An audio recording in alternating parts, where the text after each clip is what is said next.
Hello everyone, welcome to my channel. हमारी आज की कहानी है गन्ना जवाहर का 8वां भाग। शाम ढलने पर जासूस सीधा जवाहर सिंह के शयन कक्ष में पहुंचा और प्रणाम करके कहा, कुंवर जी, खबर आपकी महतारी जी तक पहुंच गई है। मैं जब आपका अभिवादन कहने के लिए उनके महल में गया तब उनकी और नाइन की वार्ता चल रही थी। मुझसे लापरवाह नाइन ने उन्हें बताया कि यह सब बखेड़ा एक नचनिया की खूबसूरत लड़की की वजह से है। इस पर महारानी ने पूछा कि कौन है वह लड़की और क्या चाहती है हमारे बेटे से। नाइन ने बताया कि वह लड़की फर्रुखाबाद की मुसलमान है और कहते हैं उसका नाम है गन्ना बाई। यह सुनकर महारानी जी सोच में डूब गईं। जवाहर सिंह बिस्तर पर बैठ गए। पूछा, क्या उनकी तुमसे कोई बात नहीं हुई? जासूस एक पल बिल्कुल खामोश रहा और फिर बोला, उन्होंने मुझसे कहा कुंवर जी कि वे उसी लड़की को अपनी कुलवधू बनाना स्वीकार करेंगी जिसे आप पसंद करेंगे। उन्होंने यह भी कहा कि अगर वह लड़की मुसलमान है तब कोई फ़र्क नहीं पड़ता, हमारे कुल में आकर वह जाटनी हो जाएगी।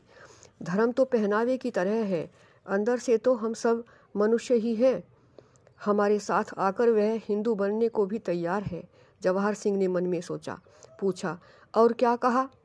मेरी नितांत चुप्पी का अर्थ लेते हुए उन्होंने एक बात यह भी कही कि राजपूत तो मुगल मुसलमानों को अपनी लड़कियों के डोले देते आ रहे हैं। जवाहर सिंह अगर मुसलमान लड़की को बहुरानी बनाकर लाएगा तो राजपूतों की जलालत कुछ कम हो जाएगी और मुसलमानों को जवाब मिलेगा। अपनी बात कहकर जासूस कई पलों तक मौन खड़ा रहा और फिर जाने का आदेश लेकर चला गया। जवाहर सिंह तकिया के सहारे अधलेटा होकर ताक पर जलते दीपक की लौ को ध्यानपूर्वक देखता रहा। जासूस के द्वारा बताए गए महतारी के आशावादी शब्द उसके मस्तिष्क में गूंजते रहे, जिनसे स्पष्ट हो गया था कि वह हर हाल में अपने बेटे के साथ खड़ी है। वही एक है जो पिताजी पर सवार मामा बलराम की साजिश के असर को निष्प्रभाव करती रहती हैं। ऐसे में वह यदि गन्नाबाई का अपहरण कर लाए तो वह न केवल उसका साथ निभाएंगी बल्कि पिताजी को भी उसके पक्ष में राजी कर लेंगी। पिताजी के जिस क्रोध से वह भयभीत था वह तो महतारी जी के नियंत्रण में है, पूर्ण रूप से नियंत्रण में। इसी आश्क्रम में वह सोचता हुआ जवाहर सिंह एक तुष्टिकारी आश्वस्ति से लेट गया। शीघ्र ही गन्नाबाई के ख्याल ने उसे अपने आप में डुबा लिया। सिर्फ एक झलक देखकर ही वह मुग्ध हो गई थी और जाने से पहले पुनर्मिलन का वचन ले लिया था। अगले दिन मिलन होने पर उसने कितनी बेबाकी से कर दिया था प्रेम निवेदन और विवाह का प्रस्ताव। अपना अपहरण करने के लिए एक स्वाभाविक तड़प से विनम्र प्रार्थना करते हुए योजना समझाई थी। वह उसे बीच रास्ते से उठाकर ले आने के वचन के साथ अपनी रत्न जड़ित कटार उसे सौंप आया था। वह बहुत बेसब्री से उसका इंतजार कर रही होगी। अभी तो 2-2.5 महीने ही बीते हैं, यानी ज़्यादा देर नहीं हुई है। वह शीघ्र ही फर्रुखाबाद जाकर उसे खुलेआम उठा लाएगा और वैदिक रीति से पाणी ग्रहण संस्कार कर उसे अपनी जीवन संगिनी बना लेगा।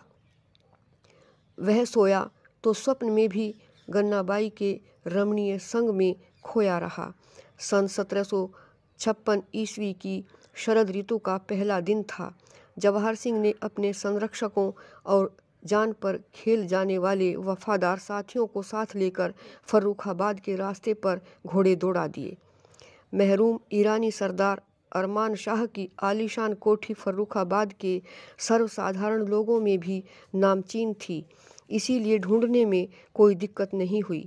जवाहर सिंह अपने साथियों के साथ जब कोठी के सामने पहुंचा तो ठहरकर कोठी की अट्टालिका और खिड़कियों को देखने लगा, मगर अपनी प्रेयसी गन्नाबाई की झलक न मिली। इसका सीधा सा अर्थ था कि कोठी में सावधानी से प्रवेश करना होगा। कोठी का बड़ा सा दरवाज़ा बंद था तथा पहरेदार भाला लिए खड़ा उन्हें देख रहा था। जवाहर सिंह ने गंभीरता से कहा, दरवाज़ा खोलो पहरेदार। हमें अंदर जाना है। दरबान ने कुछ हिचक कर पूछा, कौन है आप? जवाहर सिंह नाम है मेरा, भरतपुर का कुंवर जवाहर सिंह। मूँछों पर ताव दिया जवाहर सिंह ने।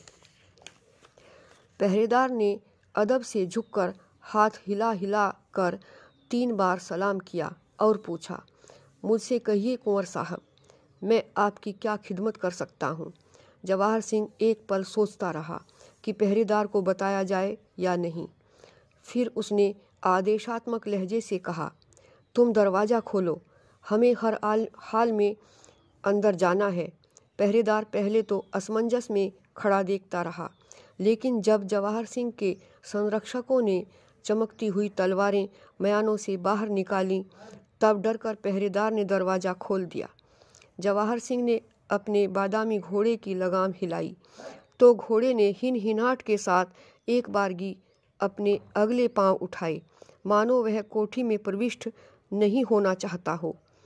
घोड़े की हिनहिनाहट सुनकर मन्ना बेगम कमरे का द्वार खोलकर अट्टालिका पर निकली। घुड़सवारों को देखकर वह सहम गई, परंतु तभी उसने जवाहर सिंह को पहचान लिया। इत्मीनान से पूछा, गन्ना से मिलने आए होंगे आप? जवाहर सिंह ने कोई उत्तर नहीं दिया। उसका दिमाग गन्ना को उठा लाने की युक्ति तलाशने में लगा था। साथियों, इस धारावाहिक कहानी का अगला भाग आप अगले वीडियो में सुनेंगे। अगर आपको यह वीडियो अच्छी लगी हो तो इसे लाइक करें, शेयर करें और सब्सक्राइब अवश्य करें। धन्यवाद।